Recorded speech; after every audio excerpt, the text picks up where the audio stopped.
Ce nouveau missile iranien tiré sur Tel Aviv hier soir. En tout cas, c'est, si l'on en croit, les images qui ont été publiées par l'agence iranienne Fars. Regardez, c'est un missile à sous-munitions, un missile capable de se diviser en plusieurs têtes, plusieurs dizaines de têtes même, si l'on en croit ces images, capable aussi donc de faire de gros dégâts et bien plus difficile à intercepter. Richard Verly, ce sont des images que l'on peut qualifier de propagande puisque diffusée par les Iraniens. Néanmoins, sur les réseaux sociaux, vous les avez vus aussi, on les retrouve filmés par des Israéliens. C'est une nouveauté dans cette guerre, en ce 7e jour de guerre, que ce missile, baptisé le Khorramshan 4. Alors, ce n'est pas une nouveauté, il a été lancé. Alors, le paradoxe, c'est qu'il a été présenté par le régime iranien au début du mois de février, ce missile. Donc, on en connaissait l'existence, mais il n'avait pas été tiré jusque-là. Alors, bien évidemment, vous savez, ce type de tir est extrêmement risqué pour le régime iranien, puisqu'à partir du moment où le missile part, le lanceur du missile est presque automatiquement repéré par tous les avions, tous les radars américains et israéliens qui scrutent le ciel iranien et le territoire iranien, et donc il y a de fortes chances que entre le moment où il a été lancé dans la nuit et maintenant, le lanceur du missile, ce qui lui permet de décoller, a sans doute été détruit. En tout cas, c'est quasiment automatique. Alors, est-ce qu'il y en a d'autres? Quel est le stock de ces missiles? C'est toute la question, et ça vaut aussi d'ailleurs pour l'ensemble de la panoplie des missiles iraniens et des drones. On s'interroge pour savoir leur stock. C'est la deuxième nouveauté, avec des guillemets, de ce conflit en termes d'armement. La première a été ce drone naval sous-marin qui a coulé un pétrolier au large des côtes d'Oman. Et là, c'est une découverte. On ne savait pas que les Iraniens avaient ce type de matériel. Pour l'instant, là je parle du drone naval, ils n'en ont utilisé qu'un seul. Est-ce qu'ils en ont d'autres ou pas? Hier soir, il y a eu du bombardement vers Maccabi Vivater, la famille, mais vous voyez. Et il y a des navires aussi qui ont été bombardés. Mais Donald Trump va avoir les conséquences de sa vie. Pour moi, la famille a vu de la jusqu'à la fin. Benjamin Netanyahou, qui apparaît en public, qui est apparu, on s'en souvient, la semaine dernière pour une conférence de presse, mais ce sont toujours des apparitions dans des endroits extrêmement sécurisés, généralement dans ses bureaux, et il n'apparaît pas dans des réunions publiques à l'extérieur. Vous le savez, les services de sécurité ici en Israël sont extrêmement performants. Il y a souvent eu des menaces de ce type, mais jamais de réels dangers sur les dirigeants de l'État israélien, hormis bien sûr, on s'en souvient, en 1995 avec l'assassinat d'Yitzhak Rabin.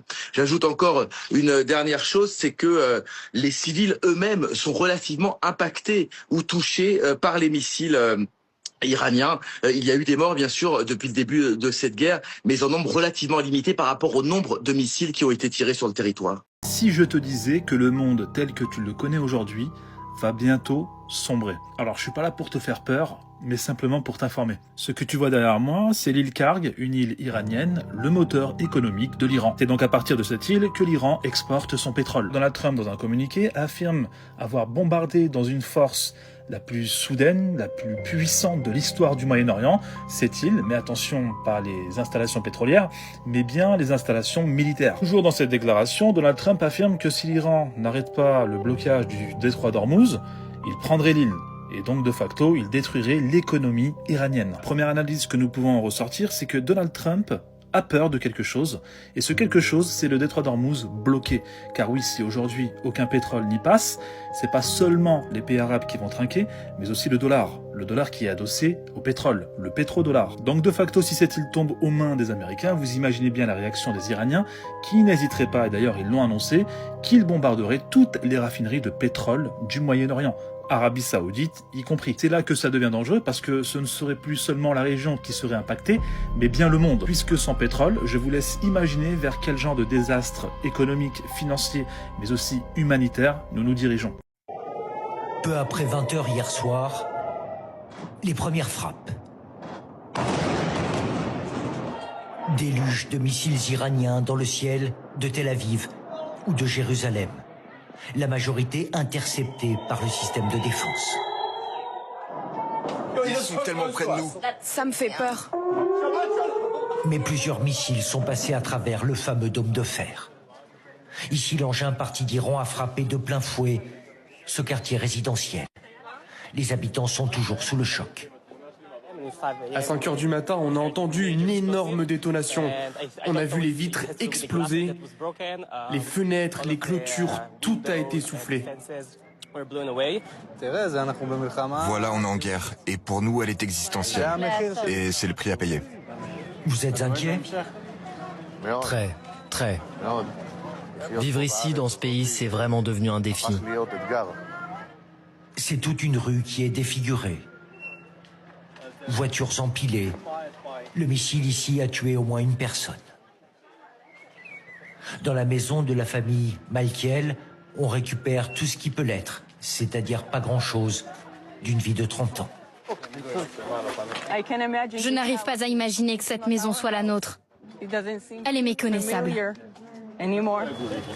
D'autres lieux dans la banlieue de Tel Aviv ont été touchés après les 3 vagues d'attaques de la nuit dernière.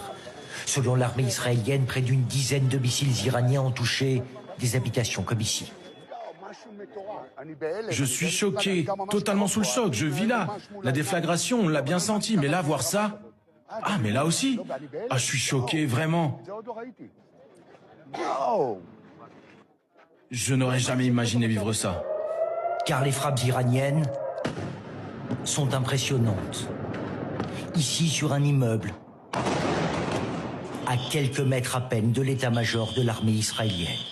Probablement la cible visée par la République islamique d'Iran. Toute la soirée à Téhéran, ces Iraniens ont célébré ces attaques, drapeaux à la main, criant à la mort d'Israël.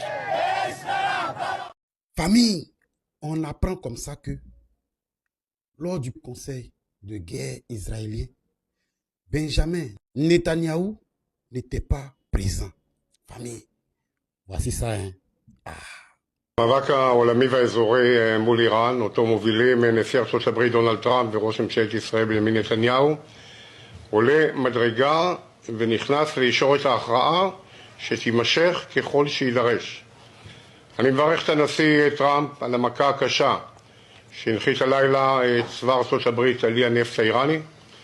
זאת התגובה ההולמת למיקוש מוצרי הרמוז וניסיונות הסחיטה של משטר הטרור האיראני. גם חיל האוויר הישראלי ממשיך בגל תקיפות עוצמתי בטהרן ובכל איראן. איראן מפעילה טרור וסחטנות אזורית ועולמית כדי להרתיע את ישראל וארצות הברית מלהמשיך במערכה ונענית בעוצמת פלדה חזקה ובלתי מתפשרת.